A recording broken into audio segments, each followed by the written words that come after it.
Okay, everybody. My name is Mark Malcolmson. I'm principal of CityLit and one of the co-founders of the Mental Wealth Festival. 5 years ago, Baroness Hollins, who's a huge advocate of mental health and also about adults with learning disabilities, came to the college and said she had this idea about having a festival that looks at all aspects of mental health and well-being, the negative aspects, but also the positive aspects, where people have overcome challenges, where people are still having issues. So instead of it just being seen as a deficit model, as always around the negatives, what we wanted to do was have an event or a series of events that really gave us an opportunity to explore aspects of mental well-being in their fullest. That was 6 festivals ago, that was 5 years ago, and we've had 5 festivals in the college, in Parliament, in the Guildhall, National Gallery, the British Museum. Amazing locations with amazing partners. And this year is obviously very different. This year, a lot of stuff has happened for us all. We've been on quite a journey. And one of the things we decided was that the Mental Wealth Festival, we could have taken a pause for a year and hopefully things would have returned next year. But we decided more than ever, discussing mental health and well-being was really, really important for everybody. And we decided to go online. It's presented a number of challenges, but it's also presented us with a number of opportunities. One of which is we're able to bring brilliant speakers from around Britain and around the world. And also we've been able to reach way beyond our usual base of people who are living in London. So yeah, we're looking at the positives as well as the challenges. So where we are with this particular session, and this is one that's very, very close to my heart, is CityLit has a wonderful tradition of being one of the first organisations to really get involved in the self-advocacy movement around adults with learning disabilities. We have a very, very active arts and advocacy programme at the college, which I'm delighted to say, even though we're not back with a lot of our studies at the moment physically in the building, learning disability students were one of the first groups to come back to the college because we realised how important the community is for them and actually how important their learning in person is for them. So for us at the college, these students and this group are incredibly close to our hearts in terms of all of our student base. And that's kind of our background, why it's important to us and why it's important in the Mental Wealth Festival. What I think is interesting about today is, round about a year ago, Saba came to me and sort of said, I'm in the final stages of finishing a book. And I'd really appreciate a few words said about the book. Will you read it for me? And I sat on I said, of course, I think Saba's marvellous. And I printed it all out. It was half a tree because it was in very early galleys stages. And I sat on a plane to Chicago and read it. And it was truly amazing. This is the book, obviously not in tree format, but has actually made it to the publishers. There's lots of very impressive people and me who have given validations for the book. And the book tells the story in people's own words of their stories. And I think there's nothing more powerful than that. We can talk in the abstract about different groups in societies, etc. But the reality is it's learned stories and learned experiences that are hugely important for being able for the rest of us to understand challenges, opportunities, and how it is to live in each other's skin. I have to say, I reread Shaun's chapter over the weekend, and I just think it is truly awe-inspiring in terms of how he puts down on paper his life experiences, which we're going to hear a lot about over the next 45 minutes, but also brings it into context of what society is like as a whole and how we need to improve and make significant changes of what we're trying to do. So that's the background. What I'm going to do is we're going to I'm going to ask Saba about the ideas around the book, how she came about, what she did, and really to tell her story, which is incredibly powerful. She's brought an amazing group of people together. And it was also written, by the way, the most brilliant forward to the book. I mean, she really does set out what she's trying to achieve. And then we're going to talk to Shaun about, as I said, bringing his experiences to life. For those of you who are joining us online, can I just say there's two things to note. We have interpreters, two BSL interpreters, who will take turns in interpreting the session. We also have captions available. So if you press on the closed captions at the bottom, you'll be able to kind of read what's going along. The other thing is, partly because of the challenges of being online, is that we can't just open it for Q&A in the normal sense, as if we were in the theatre at the college or whatever. So I'm going to ask you, if you have questions, which I hope you do, is if you could click on the Q&A box down at the bottom, and then if you've got a specific question, type it in there. What I will try and do is incorporate any questions we have, but also just to keep the conversation going and really kind of have the three of us talk about what's going on. So hopefully I've kind of set the scene a little bit. First off, and by the way, sorry, not very good host, am I? Saba and Shaun, welcome. And welcome to City Lit virtually. Welcome to the Mental Wealth Festival. And thank you both so much for being a part of this. Let me turn to Saba first. Saba, the book is, as I said, amazing. So tell your story.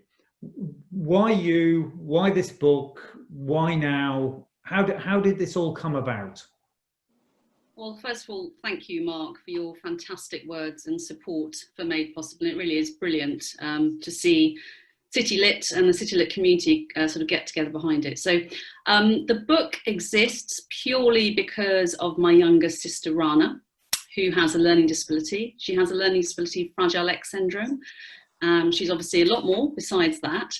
But the book just is a bid, really, to share a little bit more about her life and the fact that she's made a success of it. Because when we were younger, it was very obvious that, you know, acquaintances or maybe even certain teachers never really talked about her future. So this idea of success, that is such a crucial part of being a human being, you know, what we achieve, what we do in life, what we want to do, where we live, who we live with, how we live. All of those things didn't really apply to her. They didn't seem to be asked. So that was the first reason for the book. Secondly, as you quite rightly said, the amazing people who are brought together in this book are the reason for it. So through my journalism, I've had the absolute honour of meeting Shaun and many, many other people who've made huge strides in life, regardless of any disability. I mean, the achievements are awe-inspiring. You know, these people who've won gongs, who've stood on stage and in front of cameras and done incredible things and won sporting medals. So I wanted to share that. I wanted to have a wider audience. And the idea about the stories being in people's own words is simply because a story is infinitely more powerful, I think, when it's shared directly. And the idea of the book, finally, is to redefine success. Who decides it? Who does it apply to? And to shatter stereotypes about learning disability. And you mentioned why now? Well, with everything that's going on now with coronavirus, and we're seeing lots of groups that are already marginalised becoming further marginalised, I think actually there's no better time than to look at some of the messages in the stories, like in Shaun's story, because they need to be heard even more now than ever. So that was my motivation really for the book. And actually, to be honest, it's also about reading some damn good stories, you know, engaging, powerful, funny. We've got swear words in there, which we won't be repeating in this lunchtime session, but it's all right, go wild. Bloody good stories, you know, they're funny, they're moving. Anyway, yeah, that was the motivation for the book, really. And before we just move to Shaun, just tell us the reception the book has received. Obviously, City Lit has been a huge advocate of it. This is the second time we've had you on with one of the other co-authors. How's it going? I mean, it's been amazing. I think, aside from individual readers, so one of the most brilliant things is the contact that I think we've all had from families, from individuals who read the book and said, you know, I've been waiting for something like this, which is essentially my feeling. I mean, I created the kind of book, I brought these stories together because they were the kind of stories I wanted to read when my sister was younger. So there's that sort of element about reaching a wider audience. But I suppose in terms of, you know, success, if we're talking about success, we've been on Radio 4 with it. You know, we've been in all sorts of different news media. It's been picked by various retailers as their sort of, you know, book of the month. So it's amazing. And to actually see a book on a bookshelf or online with the words success and the words learning disability together, just that impact. I mean, obviously I hope people see the cover, pick it up and then read it. But the fact that these issues and these thoughts are out there and they're being debated is just so important, so important. So I've been blown away. And to everyone sort of watching and listening, if you've picked up this book and if you spread word about it, thank you so much, because that's what it's all about. Brilliant. And one question that's just come in to say, it's a technical one. Is the book in audio form, or is there plans for audio form for those who aren't able to read? No, that's a very good question. So there will be an audio version, which the RNIB, the Royal National Institute for the Blind, is producing. And unfortunately, COVID has delayed the process somewhat, but that should, I'm told, be ready by the end of the year. So unfortunately, because this is a very personal project and it's a project I crowdfunded, obviously the budget was not enormous, so I didn't have a budget to produce an audio version, but it's something that I'm really, really keen on, because audio books are for everybody. It's not just if you have some kind of official support need. I mean, I listen to audiobooks, you know, walking, so I'm really keen that does get produced. And I would just want to say our friends at Unbound, which is a great publishing house, I'm delighted that they have supported you in this, and they do some brilliant work. And then the other question, just before I turn to Shaun, is what does Rana think about it all? Oh, well, Rana, if anyone's read the book, they will know that my sister is many things. And one of those things is she's very minimal with words. When I asked her permission, first of all, to share her story in the book, and I told her about it, I got good. So that's high praise. I know that since the book's been out, she's got various articles that have been published about the book, and I've sent her a poster and stuff. She's got these in her bedroom. And so I know she's really proud. And happy that people are reading her story, and it's raising awareness, really. But in terms of personal communication, it's very minimal. So I get that I had good, and then I had that's good when the hardback came out, and then I had very good when the paperback came out. Excellent. No, I know she's delighted. She's absolutely delighted, and she's given her housemates a copy as well. So yeah, brilliant. That's great. Shaun Webster MBE, also known, if you read the book, as Father Shaun. So yeah. Shaun, I just loved your story. I thought it was absolutely brilliant, and the fact that it starts off actually kind of before you tell your story, it goes back to you going and knocking on the door of your father and basically giving him an earful a little bit. I love that bit. I know, I did. It was a cracking way to start, mate. Very good stylistically to kind of grab you right at the beginning. So tell us that bit of the story, the almost towards the end, after having been so successful. Tell us about that interaction with your dad, and then go back in time and sort of tell us your story, if you will. Me and my dad, we don't get along. He never liked me because I got a learning disability. If my dad said to me, in a way, he pushed me where I am now. My dad said to me, I'll never get a job, never get married, never have children, never do nothing. Oh, I proved him wrong, all right. I believe in hard work. I'm a very independent person. My mother, she's an amazing person in my life. Me and my mum talked, and Mum, no offence, I don't want to live you when I'm in my 50s. I want to live on my own. And because of my mum and my dad pushed me to where I am now. He's not a nice man, but I proved him wrong every minute of the day.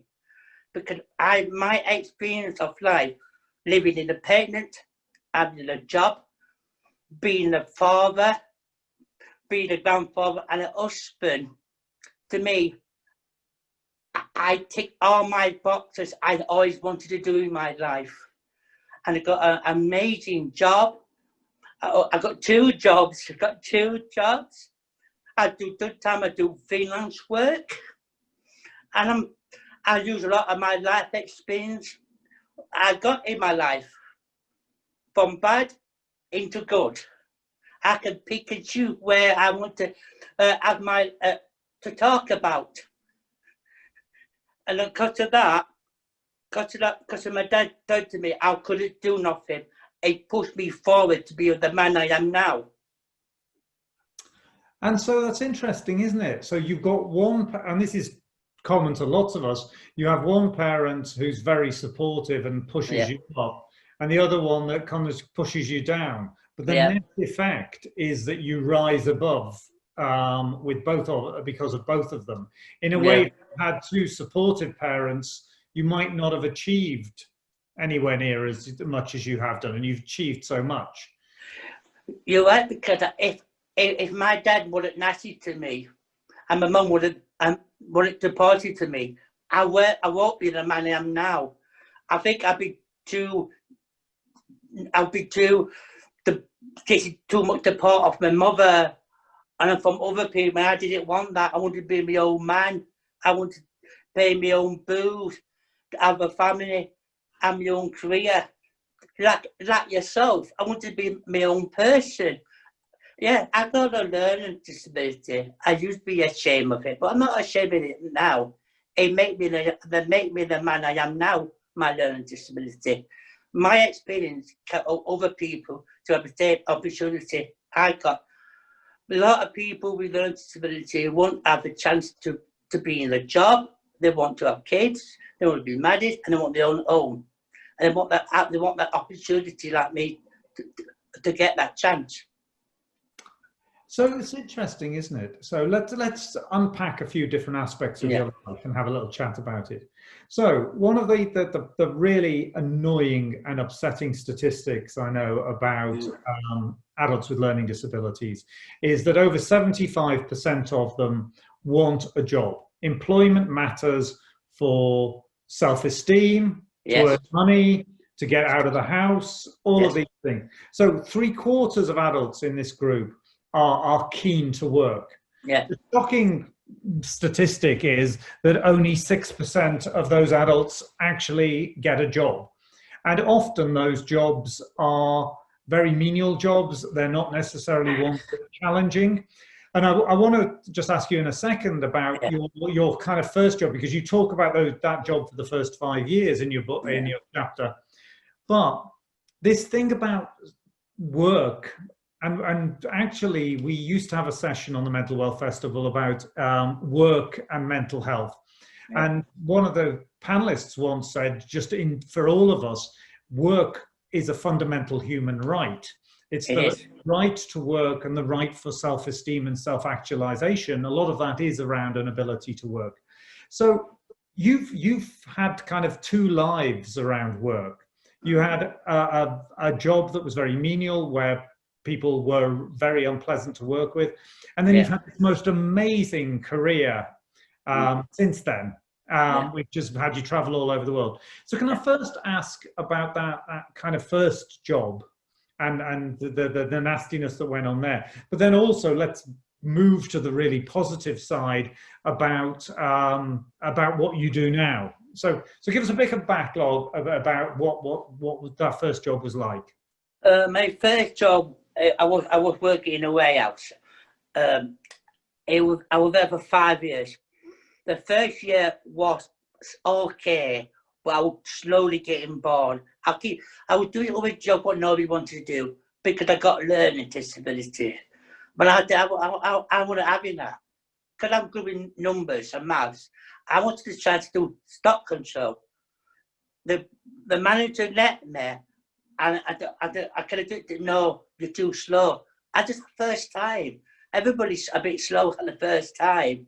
But I think he did give me another opportunity because he didn't trust me and I got a learning disability and his attitude was just so wrong. I was willing to learn. He didn't give me a chance to do it. So that was that first job. And also colleagues were not particularly pleasant or friendly in the way that you to work with. They used to, because at the time I was very quiet person, very timid. I didn't want to lose my job. But they used to call me names, they used to lob shoes at me, they used to play tricks on me, call me horrible names. It was making me ill. But I couldn't leave the job because I needed the job because of my kids at the time. And I was starting to get depressed. I was starting to eat more, getting down, not sleeping, but I couldn't. But I tried to put a complaint in to a company what old people with learning disability, but nothing got done. To me, they got me a job ticking a box. But our job is not there ticking a box, a job they're there to enjoy it. But I didn't feel enjoyed. I felt isolated, I felt bullied, and I felt forgotten. It was just, my mental health was slowly getting worse and worse and worse. I was there for 5 years. But I was scared to leave. If I left, I'd be on dole. I didn't want to be on dole. I didn't have much support.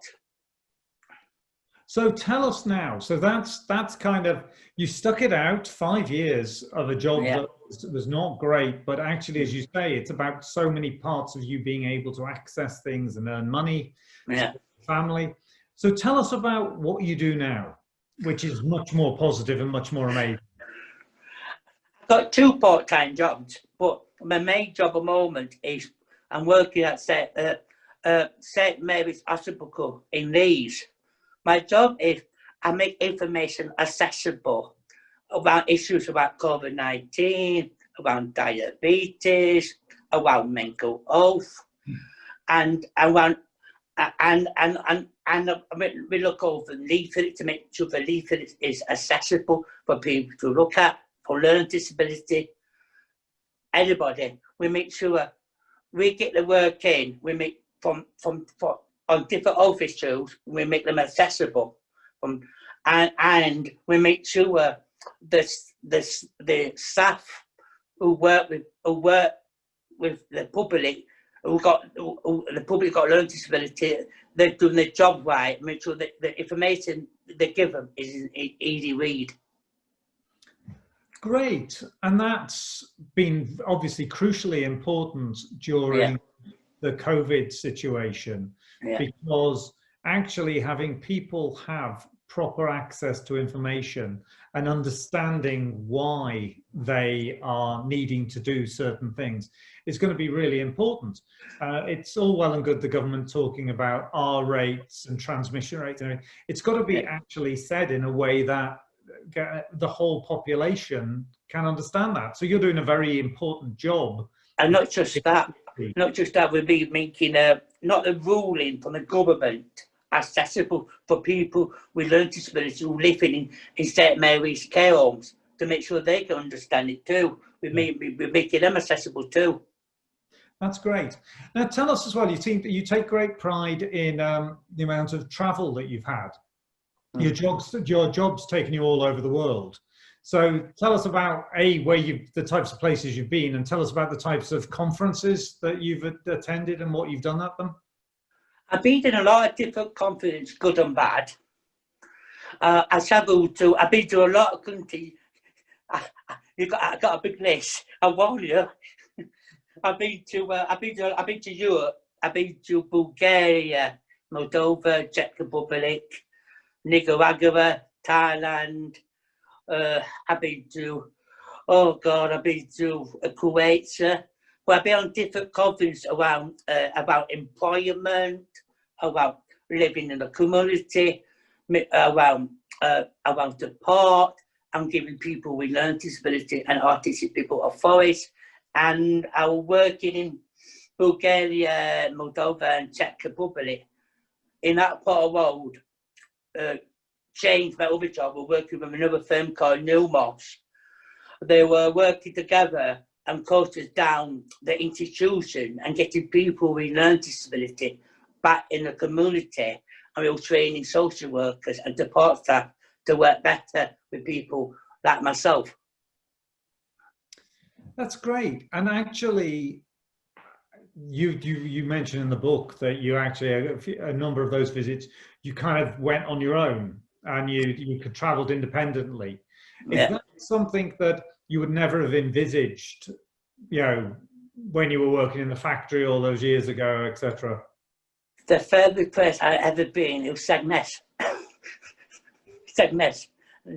And one of my first travel on my own was with another colleague. She had a learning disability and she was autistic. And we said to our manager at the time, we don't need you, we know what we're doing. We went to Kuwait and we went to a conference around parenting. Myself and my colleague were parents ourselves. It was very interesting, but we think we could do it better because the workshop wasn't brilliant. I did it wasn't great. It was a person what a person with learning disability. She was a person with learning disability, but she was a mum or a dad. She had no experience. But talking about showing people how to look after a child, like nappy changing and feeding, she had no experience. But that, to me, it was okay, but it was a bit ticking a box, that conference.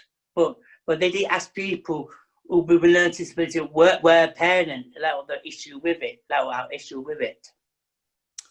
And what do you think, where do you think, having met people from all around the world, where do you think Britain sits in terms of how good we are compared with other countries? Are we better? Are we worse? Are we somewhere in the middle? We're in the middle, but we need to be a lot better. Because I still feel like they don't treat people with learning disability and with autistic people good enough. We don't feel like we get equal health care. We don't even get equal support around parenting, around employment. We get put into job what nobody really wants to do. Yeah. And about mental health, it's still quite second class, and that needs to be equal. Which countries, is there any country that you think is doing it very, very well from what the people you've met? Is there any?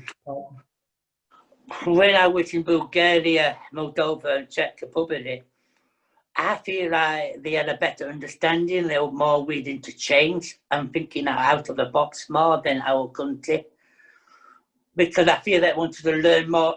They really want to get people with learning disability in the community, and not just there to tick a box. They really wanted to have a proper life. I was there. I talked about my life experience, living on my own, with the part on my terms. Good. That's fascinating. Now that we've talked a bit about work and your travel, Father Shaun, you're hugely proud of the fact that you've got your kids, your grandkids. Yeah. Tell us about kind of family and tell us about learning disabilities in that context. It's something that, you're very out there with it in the book, which is, I have a family, I have sex, it's things that probably most people shy away from. And actually, I found that incredibly refreshing in the book, that you're very bold about things. So talk to me about all of this stuff. I'll be honest, me and my mother got an excellent relationship. Me and my mum talk about anything about sex education. She learned me about sex education, my mother. My special school think people that just don't have sex. They don't give proper sex yet. They don't give proper sex education. It's not ever about being gay, bisexual, or lesbian, or non-binary, and everything else. If my mum wasn't there, I wouldn't know. I wouldn't know about having sex. I wouldn't understand it.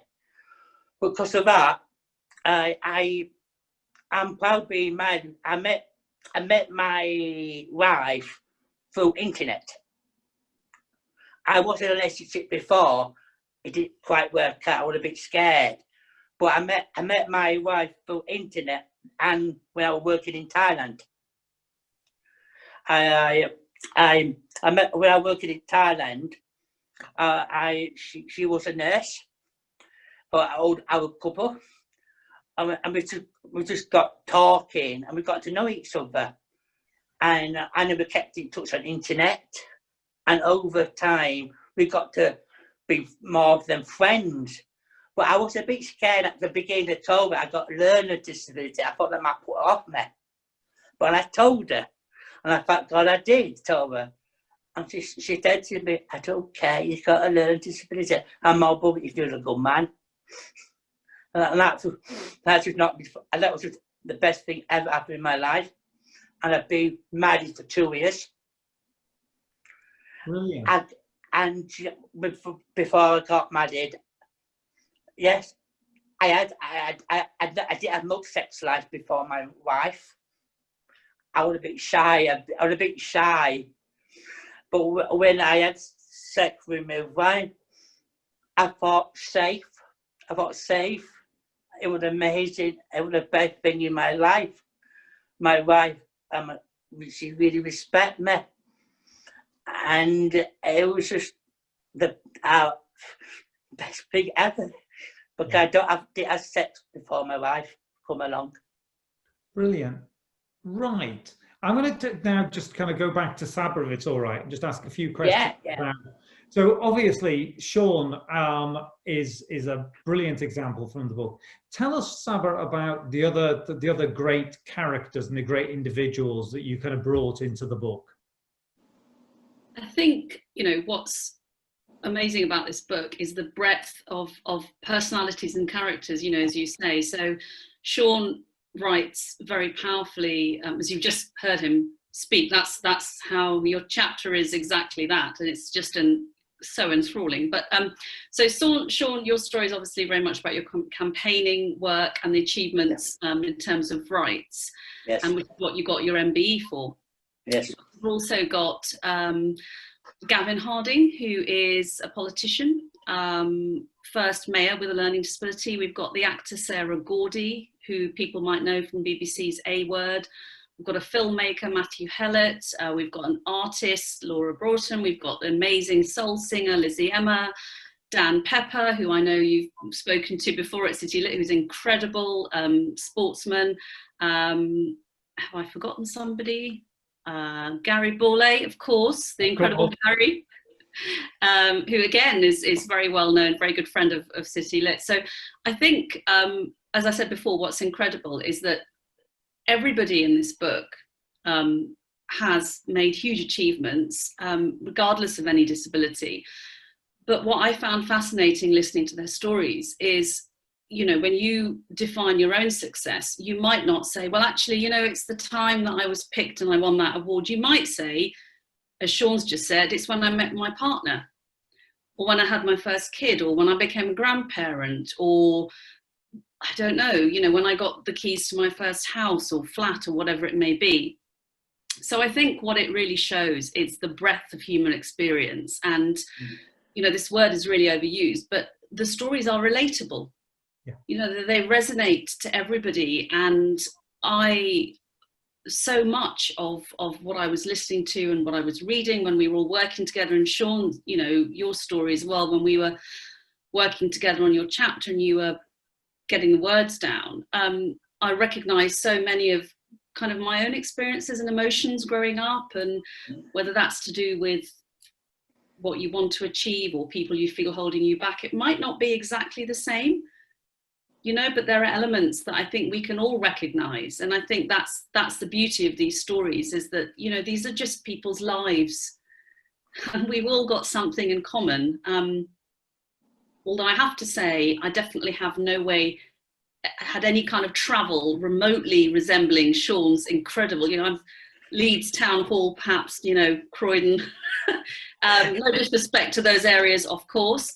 So I think that's what the book's about, is the beauty of the human experience. And, you know, really, we all have so much in common. People's stories just need to be heard. Like I travelled to Philippines on my own to meet my wife. I never had the opportunity if I didn't have a job to do that. I did that, and I got confidence to do that. And my wife met me at the airport. We talked. I could trust her, and I'll be honest. Do parents what the kids have been got to do, and that is, to me, that another form of institution. But my mother was not like that with me. She wanted me to have a normal life. What is normal? But my life I got now, I'm happy with it. I got my own voice. I'm independent. And the MBE I got is not for me, it's for people with learning disability who want to have an opportunity to work, to have a family, to live independent, and have a phone. It's a human right. But Britain need to look at that even more, because like, we'll talk about earlier about mental health. Mental health is not good enough. It needs to be the same and equal for people without learning disabilities who've got mental health, because they want to have normal lives too. Who gave you your MBE? Prince Charles. He's a nice guy, actually. I'm quite surprised, because I'm being honest, I'm a Republic. Yeah. I had to fake it. But did you fake it well enough? You were polite. Oh yeah, I'm a good actor, yeah. yeah. Did your mum come with you? My mum and my stepdad at the time, yes, and my manager, yes. Fabulous. Yes. That's brilliant. And so tell us, when they give you the MBE, what were the specific things they gave you for you, for what you'd achieved? What were the particular things they said was very important in that? What was very important and what they taught me, the work I did to give people with learning disability a voice, to be included, to live in the communities like me and you, to have proper human rights, because when Prince Charles, with Prince Charles and my boss told me that, I moved. Because I wasn't doing it for me, I was doing it for them, because they got every right to have a normal life like everybody else, and not to be held back because of their disabilities. Yeah. Yes, we might be held up for time, but it needs to be on our own terms. That is more important, on our own terms. Yes, I admit it. I do need help, but when I do help, I ask for it. But it's not enough the world, you learn from it. It's interesting. Mike has asked a question on the chat box and has said, it's often said that people with learning disabilities aren't capable of being trustees of charities and shouldn't be burdened with that kind of responsibility. Yeah. I've got a feeling you're going to disagree with that statement, and I think it does as well. So tell us, you're a charity trustee. Tell us why actually it's important for all communities to be involved in being trustees. I'm a trustee of Keyring. I'm on the board. I'm on the board because I'm a member of the network. I got a lot of life experience. I could give an other point of view for other people caught in the trustee board. And that's why they wanted me to be there. but they didn't want me to be there to tick in the box. They wanted me to be a part of it, to put my voice and input in it. Because I told them, yeah, keyring is a fantastic organisation, but it do need to get better, like everything else. And like, because of COVID-19, my support worker support me on WhatsApp. I got a phone call when if I need a message on my WhatsApp, and we talk things over. If I need any advice or anything, that was good. But not everybody can use telephones to tell what that could be another option. But now, because people experience like myself, keyring looking in that way now, look at a technical way too to support people with learning disabilities. In a way, COVID-19 be a bad, but it'd be a good too. It'd be a mixed bag. So keyring, how many people does keyring support? Can I be honest? I'm not quite sure, but it's a lot. It's a lot. Good. I know in a network it's roughly maybe 9 or 10 in a network. I'm just guessing. All right. So that's brilliant. So you work with them on it as a board member to make sure that they understand the user and the service users' understanding of what's. Yeah. And not just that. I'm a part-time member of keyring now. I'm a associate member now. I'm part-time member. Because in the past, I used to get a lot of support. And over time, I got more confident, got less and less support. But now the support is on my terms. When I need it, I ask for it. And actually, what's lovely is Mike, one of your colleagues from keyring, has just sort of said keyring supports about over 2,000 people a year, which is mind-blowing. Actually, it's brilliant. And actually, I think it is great. Again, just if we look at your life as just one story of many stories, is, you know, employment, how important it is, family relationships, and then also giving back as well. I think that's actually what everybody wants in life. I mean, Tell me about it. Idea of fundamental human rights, the right to participate in society, also the right to give back as well. I think that's brilliant that you're doing that, because otherwise just advocating on one side, but actually advocating for others is really important. So self-advocacy, I think, has been a very important part. We talked about, Saba mentioned Gary Bourlet, who, you know, is so fundamental in that movement. But it's advocating for yourself and for others, I think, is something that takes ownership and takes power. Another thing I did in keyring, I support other people in a network too, peer-to-peer support around on travel training. Because some members found going on the bus very scary, and I helped the people to open a bank account step by step, linking both going to town, using a bus, then open a bank account. I learned all my skills when I started living on my own from a support worker. I had an action plan. Yeah. And I met my target I wanted to go for. Some took longer, some took shorter. But I did it on my own. I did it, and I'm very proud of it. I think if I didn't have keyring in my life now, I won't be the man I am now. Well, it's a brilliant testimony to the organisation, and I'm sure they would say that they wouldn't be the organisation without your insight and your support as well. Can I just turn back to Saba a second? Saba, that one of the things I find when people do these kind of anthology books is that you choose your subjects, you work with them, etc. And then when it's published, suddenly a load of other people go, oh, my story, this, that. Have you had that experience that a lot of people have seen this and going, wow, actually people other people have got an opportunity to tell their stories? Yes, I mean, if you mean, have I had people say, oh, well, my story could have been in this book? I think fantastic, you know, I mean, that's the whole point. That, I mean, Shaun and I've had this conversation that obviously everybody in this book, you know, is 8 people who who represent, maybe that's the wrong word because everyone's different, but this is just a glimpse, you know, it's just a glimpse of what people are achieving every day.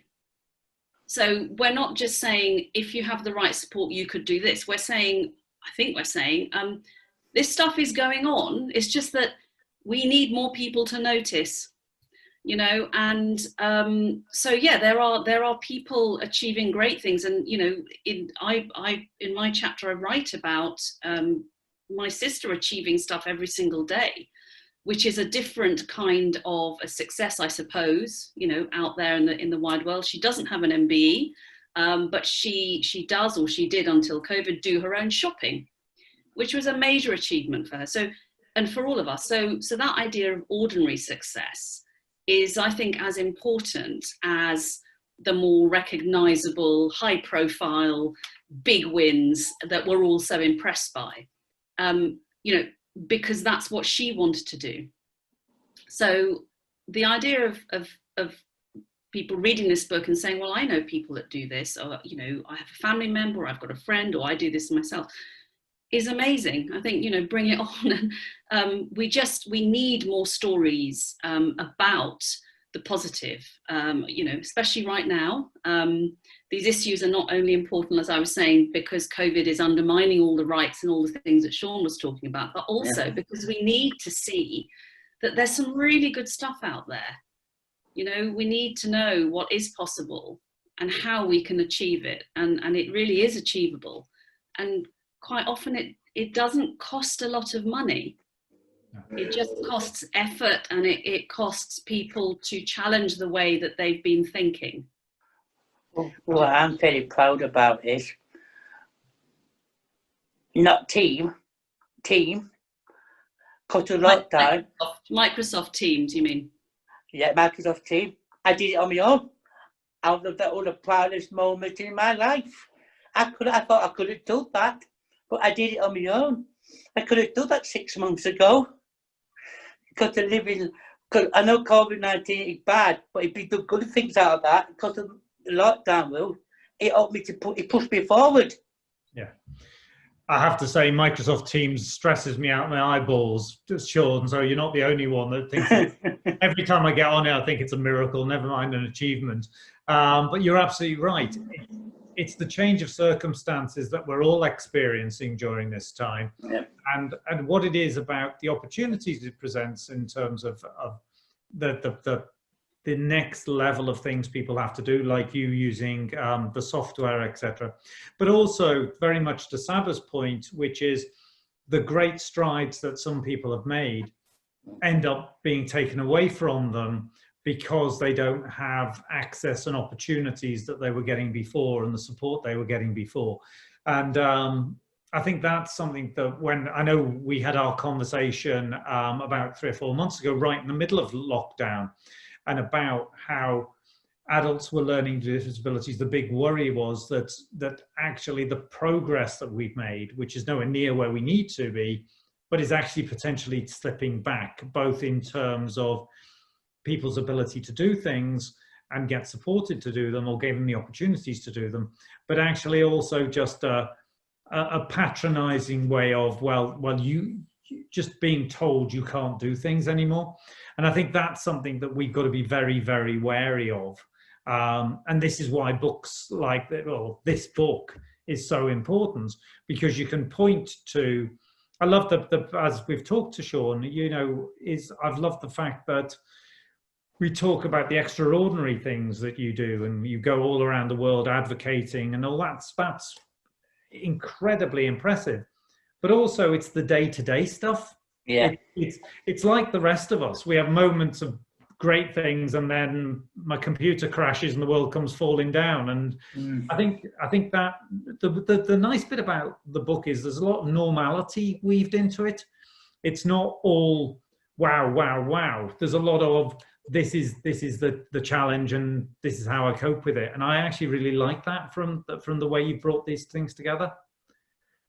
I'd be honest, under lockdown, I work at Setman for the first 2 months, normal job. Then lockdown, oh my God, it very changed overnight. I didn't know how to use anything. I didn't know how to use Jew. I know WhatsApp a bit, but I didn't know how to use Team or anything. I just stop. It was very stressful. I was scared I might lose my job and everything. I was terrified. But lucky for me, the job I got upset me, they're very understanding. And they went through it with me step by step. And that was different. But living under lockdown, it's been really challenging to people's mental health. And my mental health has been up and down like a roller coaster. Some days I'm really down, I want to cry. And some days I'm really happy. And if I didn't have my work, I've been really isolated. And that the truth. My mental health will really suffer. But I got lucky, I got a small circle of friends and family and work what getting me through that day. But not everybody like myself. They need that. That's too true. I think actually it's no different from, in quite a lot of ways, from the rest of us. Lockdown proved to be there were good days and there were distinctly bad days. And yeah. I think that's, you know, there is no difference. We all have this kind of journey to go on. I'm very conscious. I want to do one last thing. Two last things. I want to thank you, Shaun. It has been brilliant to meet you. Thank you. And thank you so much for sharing your story and being part of this. I'm sure we'll get an opportunity to meet again, hopefully in person at the college. I'd love to show you around my college and what we do. I would like that very much. And I'd love to get your advice about how we can do things better. Saba, I will plug this book till my dying day. I just think it's such a wonderful project. Sam, my colleague, has put in the link to the book in the chat box for everybody. Thank you for doing this. Thank you for, you know, we kind of go backwards and forwards and do a number of these things, and it's just great. And your work on The Guardian, not just in this area, but I know you did a great article about supporting the deaf community during lockdown, at the beginning of lockdown. So CityLit is hugely beholden to you for kind of raising the voice for those people who don't necessarily get those opportunities. So both of you, thank you. Before people go, before people drop off, we have one special way to end. Is one of the things we're very proud of at CityLit is we have a collaboration between our Learning Disabilities Department and the Royal Academy of Music. It's a project called the Percussion Orchestra. They have performed at the British Museum, they've performed outside London, they've performed for Princess Anne. Oh. Yeah, different member of the royal family, not your one, Shaun, but Princess Anne's ours at the college. We love Princess Anne. But the orchestra has recorded a special piece here. So it was recorded last week when they were back in the college for the first time. And so if it's all right by everybody, as a way, we're going to have our wonderful audience and we're going to play ourselves out. Thank you both. Thank you to our amazing interpreters, as always. They do a wonderful job. And over to the Percussion Orchestra. Thank you all. You're welcome.